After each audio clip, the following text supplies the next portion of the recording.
અને અમદાવાદમાં શહીદ ભગતસિંહના પૌત્રના સન્માન માટે કવિ સંમેલનનું આયોજન. કવિઓએ શહીદો પર કવિતાનું કર્યું પઠન. વિરામ બાદ આપનું પુનઃ સ્વાગત છે અને સમાચારમાં આગળ વધીએ તો રાજસ્થાનના અગ્રવાલ સમાજ દ્વારા શહીદ ભગતસિંહના પૌત્રના સન્માન માટે કવિ સંમેલનનું આયોજન કરાયું હતું. અમદાવાદના ટાગોર હોલ ખાતે યોજાયેલા આ કવિ સંમેલનમાં દેશના નામી કવિ અને કવિયત્રીઓએ શહીદો પર કવિતાઓનું પઠન કરી ઉપસ્થિત સૌ કોઈને શહીદોની યાદ અપાવી દીધી હતી. શહીદ ભગતસિંહના પૌત્ર યાદવેન્દ્રસિંહ સંધુના સન્માનમાં અગ્રવાલ યુથ ક્લબ દ્વારા અમદાવાદ ખાતે કવિ સંમેલનનું આયોજન કરાયું હતું. શહીદ ભગતસિંહના ભત્રીજાના પુત્ર યાદવેન્દ્રસિંહનું અગ્રવાલ સમાજના અગ્રણીઓ દ્વારા સન્માન કરી તેમના પૂર્વજોની વીરતાને બિરદાવી હતી.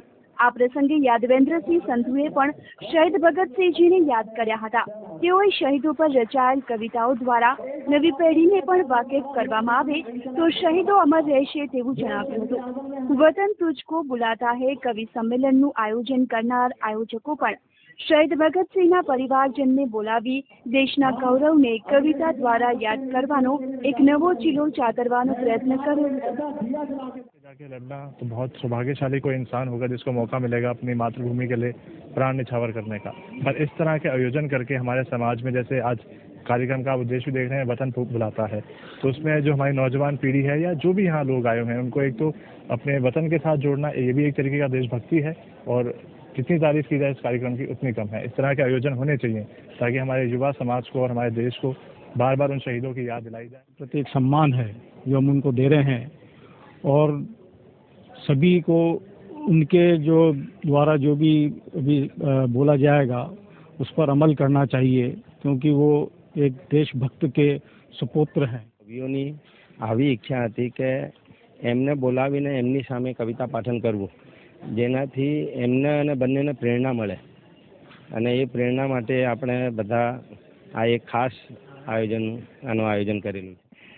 શહીદોની યાદમાં કવિતાઓ રચી તેનું પઠન કરી પોતાની કળાનો ઉપયોગ કરનાર દેશના નામી કવિઓએ પણ આ કાર્યક્રમમાં ભાગ લેવા બદલ પોતાનું સૌભાગ્ય ગણાવ્યું હતું. दरअसल ये देश सुरेश कलमाड़ी का देश नहीं है, ये देश नीरा राडिया का देश नहीं है, ये देश ए राजा का देश नहीं है, ये देश कनिमोजी का देश नहीं है, ये देश अन्ना हजारे बाबा रामदेव का देश भी है. जो दिल्ली की सियासत के सामने खड़े होते तो पूरी सियासत को पसीने आ जाते हैं. गठबंधन की राजनीति है, ठगबंधन की राजनीति है, तेल कहीं का दिया कहीं की बाती है, ऐसे कोई जोत जलाई जाती है जैसा निकरने गाया कलम फिर गाती है सिंहासन खाली करो की जनता आती है. હાસ્ય કવિ સંમેલનો ઘણા યોજાય છે પરંતુ અમદાવાદના ટાગોર હોલમાં શહીદ ભગતસિંહના પૌત્રના સન્માનમાં યોજાયેલ હાસ્ય કવિ સંમેલન એ ન માત્ર હાસ્યનું પરંતુ શહીદોને યાદ કરવાનો પ્રસંગ પણ બની રહ્યો હતો.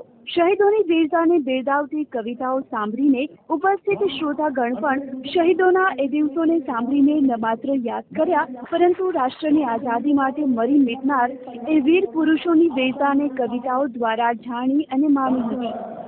કેમેરામેન મુકેશ ડોડિયા સાથે ઈસુદાન કડવી, ઈટીવી સમાચાર, અમદાવાદ.